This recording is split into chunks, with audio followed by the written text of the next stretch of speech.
Hello everybody, hope everyone's doing good this holiday season and every day. Today we're going to do slant tubes. Long-term media storage, typically used for monocultures or just a variation of a strain that you really like and want to keep long-term. You're going to need craft sticks, popsicle sticks. You're going to need tubes, test tubes, or what I ordered that was really affordable was considered centrifuge tubes.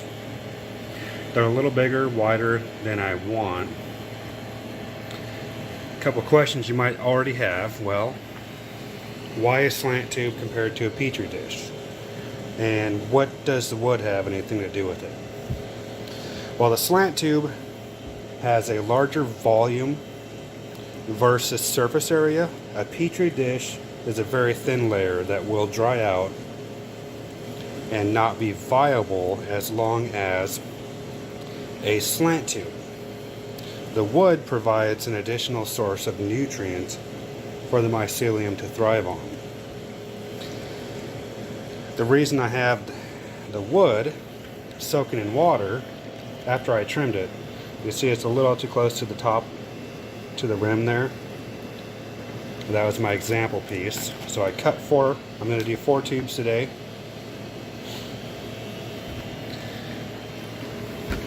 And you need to find the angle of your slant. I've already found it for these particular tubes at 20 milliliters. So you test it with water.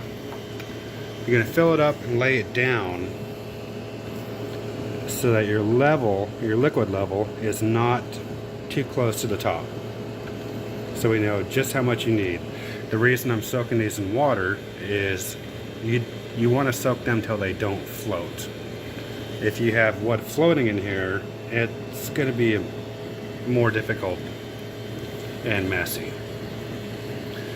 So I'm going to do 2 things. I'm going to make some agar, pressure cook it, sterilize it. I'm also going to put the wood sticks I'm going to use in the tubes I'm going to use, prop them up inside a jar and pressure cook them at the same time. Then I'm going to pour agar into these and pressure cook them again. Maybe. And then pour some dishes and show you a transfer I want to do to these. So we'll be back. Alright, here we are. Tubes with the piece of wood inside them. Agar, pressure cook, 30 minutes, 15 psi. Alright, let's get this over with. Poured the slants. The tubes I sterilized, didn't take to the heat too well, so I had to pull the wood out of those, put them in new tubes. Poured the agar, laid them down, let them cool down, poured some plates. Now we're going to look at our sample here.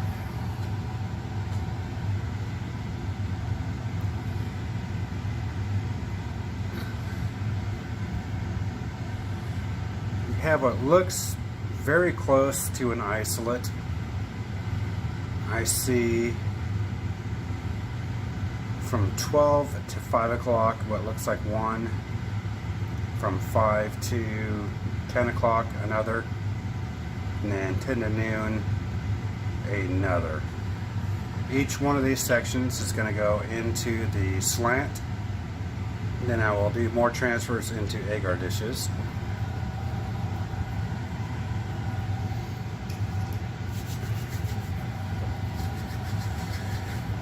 So for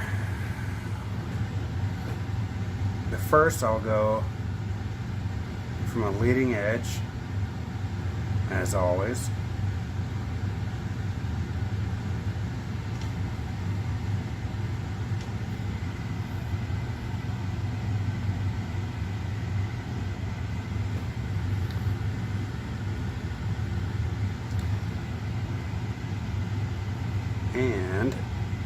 manipulate here and drop that about that far. Repeat this process for each sector, and then chop it up, put it into more dishes, and let them grow out. What I'm going to do with the slant tubes, why they colonize, is crack the lids about a full turn,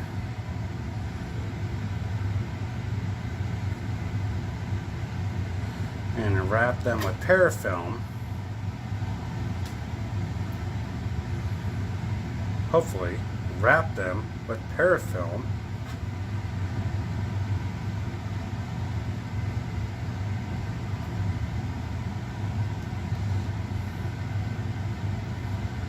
to allow a slight amount of gas exchange while they colonize inside a Ziploc bag.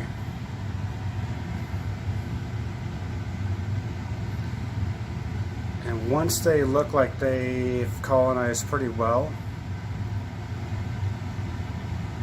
we'll close the lids tight, put them back in a Ziploc, and store them in the refrigerator.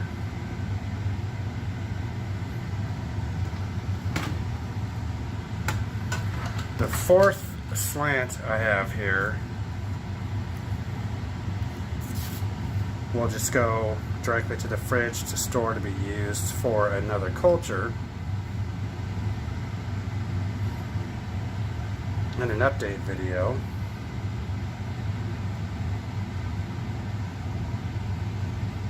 Which is a little surprise I have coming up.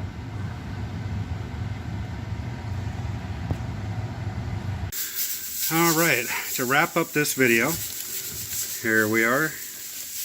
Nice slant on them. Got the wood, got samples in it. I wanted to address the other tubes that I had ruined. They crushed in the pressure cooker when it was cooling down, because these lids apparently seal so well, but they allow pressure to go out but not back in. Even though I did allow the pressure cooker to cool properly, which you should always do, is turn the burner off when your time is up, let it sit till you can touch the sides with your hands, which is typically about an hour. In the future, what I'm going to try, which I think would be more ideal, is to get a bigger jar that I can fit, or jars that I can fit these in with the caps loose, tinfoil on each cap, in a jar with a loose cap with tinfoil on that to keep excess moisture out, boil overs at a minimum as far as agar. And the other advantage of that is once everything is cooled down, you would take your jar of slants, not cooled down, but cool enough to handle while the agar is still warm.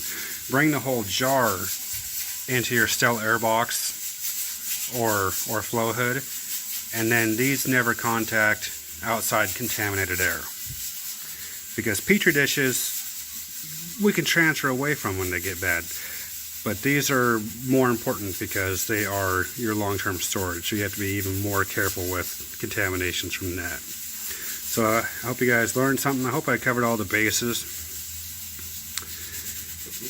Leave any questions, comment, like, subscribe.